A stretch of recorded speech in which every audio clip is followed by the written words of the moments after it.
Hey guys, ওয়েস্টমিতাস ব্লগে তোমাদের সবাইকে জানাই স্বাগত। আজকের ব্লগটা হচ্ছে আমাদের হাওড়া থেকে ঋষিকেশ জার্নির। ঋষিকেশে আমরা যেখানে ছিলাম, যে জায়গা ঘুরলাম, সেই সমস্ত কিছু নিয়েই হতে চলেছে আজকের আমাদের ইন্টারেস্টিং ব্লগ। তো তোমরা আমাদের সাথে থেকো। আমাদের কোচ নাম্বার ছিল C3 চেয়ার কার।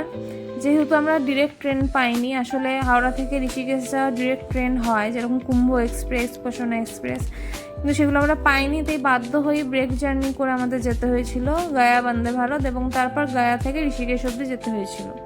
ট্রেনটা খুবই ভালো ছিল। বন্দে ভারত তো সাধারণত প্রিমিয়াম ক্লাসই ট্রেন হয়, তো ভেতরটা খুবই ভালো ছিল। আর আমিও এবার প্রথমবার উঠেছিলাম বন্দে ভারতে। তো রাইট টাইমে ট্রেনটা ছেড়েও দিল হাওড়া থেকে। এমনিতে ট্রেনটা একটু ফাঁকাই ছিল, আর ট্রেনে ওঠার পরই সার্ভ হলো টি, কুকি, নিউজ পেপার। আর খানিকটা যাওয়ার পরই এসে গেল হচ্ছে আমাদের স্পেশাল ব্রেকফাস্ট। এতে ছিল স্যান্ডউইচ আর কিছু ভেজিস, যেটা ওভারঅল খারাপ ছিল না। সকালবেলা খিদের মুখে বেশ ভালোই লাগছিল কিন্তু।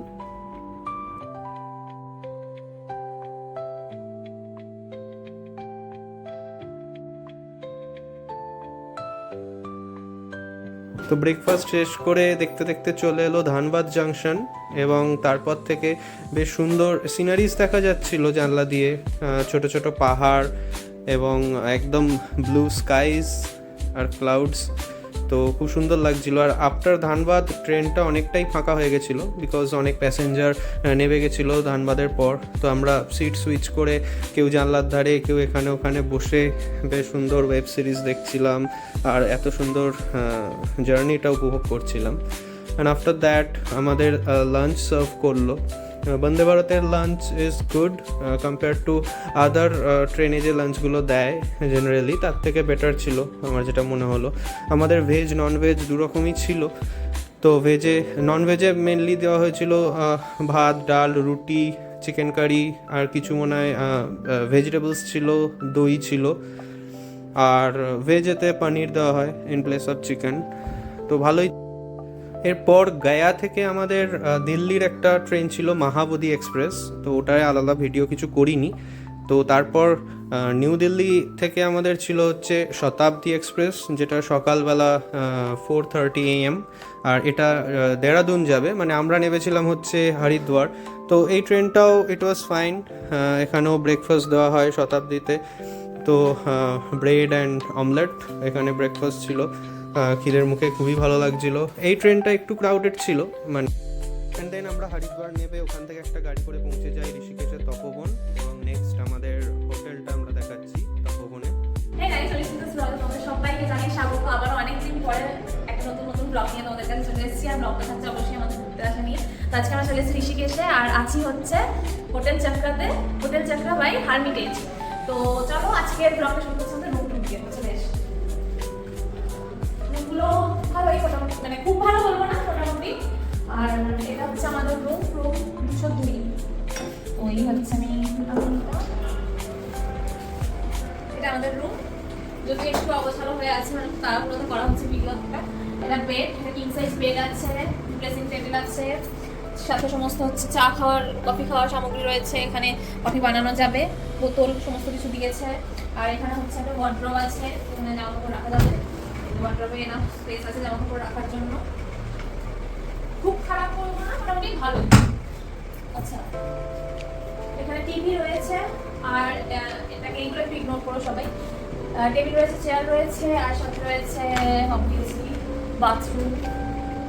বাথরুমটা খুবই ক্লিয়ার, আর সমস্ত রকমের ব্যবস্থা রয়েছে। সাথে আবার সাবান, শ্যাম্পু সমস্ত দেওয়া রয়েছে বাথরুমের। আর এটা হচ্ছে আমাদের বালকনি, যেখান থেকে এই ভিউটা পাওয়া যায়। ভিউটা সত্যি খুব সুন্দর, এখানে দাঁড়িয়ে ভিউটা খুবই ভালো লাগছে দেখতে। তো তোমরা যারা ঋষিকেশে আসবে মনে করছো, এই হোটেলটা অবশ্যই বুক করতে, মানে নিতে পারো তোমাদের জন্য রিজনেবল প্রাইসে, ভালো হোটেল। তো লাঞ্চ কমপ্লিট করে আমরা বেরিয়ে পড়ি হরিদ্বার সাইট সিংয়ের জন্য। ফার্স্টেই আমরা চলে যাই রামঝুলা, বিকজ লক্ষ্মণ ঝুলা এখন তো বন্ধ ফ্রম 2019, এবং তার পাশে জানকি ঝুলা তৈরি হচ্ছে। তো রামঝুলা ওয়াজ রিয়েলি গ্রেট। তো এটা একটা ব্রিজ যেটা দুটো পাহাড়কে কানেক্ট করছে। তো এখানে আমরা হচ্ছে রামঝুলা, এটা হচ্ছে রামঝুলার মেন এন্ট্রান্স। এবং এই ব্রিজটা ওই পারে গেলে হচ্ছে একটা খুব সুন্দর মন্দির আছে, আই থিঙ্ক ওটা দেবী সরস্বতী টেম্পল। আর রামঝুলাতে খুব সুন্দর একটা ভিউ পাওয়া যায়, পুরো একটা 360 ডিগ্রি ঋষিকেশ সিটি ভিউ। তো এখানে আমরা কিছু ভিডিও শ্যুট করছিলাম, ছবি টবি তোলার জন্য। ইট ওয়াজ আ রিয়েলি গ্রেট প্লেস। এবং তারপরে আমরা ঋষিকেশ রামঝুলা এটা দেখার পরে চলে গেছিলাম হচ্ছে ত্রিবেণী ঘাট, যেটা আমরা ত্রিবেণী সঙ্গম সকলেই জানি, যে এখানে একটা হোলি প্লেস, যেখানে মনে করা হয় যে গঙ্গা, যমুনা, সরস্বতী মাইথোলজিক্যালি এই তিনটে নদীর মিলনস্থল, সেজন্য সঙ্গম বলা হয়। বাট অ্যাকচুয়ালি এখানে আলকানন্দা ভাগীরথী একটা পয়েন্ট আছে। এবং পরে গিয়ে যেটা রুদ্রপ্রয়াগে যাওয়ার পথে রুদ্রপ্রয়াগে দেখা যায় যে দুটো নদী ফিজিক্যালি মানে কোথায় আর কি মিট করেছে।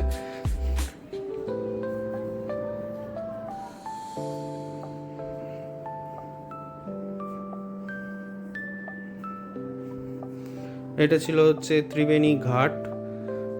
এখানে গঙ্গা আরতিটা ভীষণ সুন্দর হয়, ঋষিকেশের মেইন যেখানে গঙ্গা আরতি হয় এই ঘাটটাতেই হয়। এছাড়াও আমরা জানি যে বেনারস এবং হরিদ্বার, বেনারসে তো খুব সুন্দর হয় এবং হরিদ্বারেও খুব ভালো হয়। বাট হরিদ্বারে এখন গঙ্গার মানে ওয়াটার লেভেলটা অনেকটাই কম, মানে এখন রিভার ব্যাঙ্ক মানে ক্লিন করা হচ্ছে, সেই জন্য ওখানে সেরকম জলই নেই গঙ্গায় বলতে গেলে। কারণ পরে আমরা হরিদ্বার গেছিলাম, তো ঋষিকেশে ইট ওয়াজ রিয়েলি গুড। গঙ্গার ওয়াটার লেভেল খুব ভালো ছিল, একটা খুব ভালো ফ্লো ছিল। গঙ্গা আরতি দেখতে চাইলে 5টা 5:30টার মধ্যে আসা বেটার, তাহলে তবু একটা জায়গা পাওয়া যায় যেখানে আরতিটা হয় ওখানে। আমাদের একটু দেরি হয়েছিল, তো আমাদের সাইড থেকে দাঁড়িয়েই দেখতে হয়েছিল, বাট